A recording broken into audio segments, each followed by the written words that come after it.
Furadeira industrial de bancada. Sistema de sobe e desce.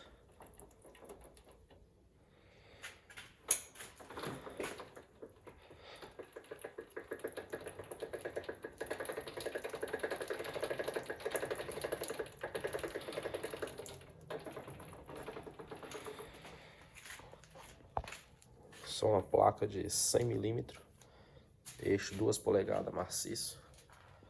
Aqui na parte da estrutural, a base é um perfil U, laminado 4 polegadas, em cima o perfil H de 20 polegadas, perdão. 12 amortecedor de carro do Fiat Uno, traseira do Fiat Uno. Utiliza esse inversor de frequência que vai converter 220 para 380 trifásico. Motor da VEG de meio CV.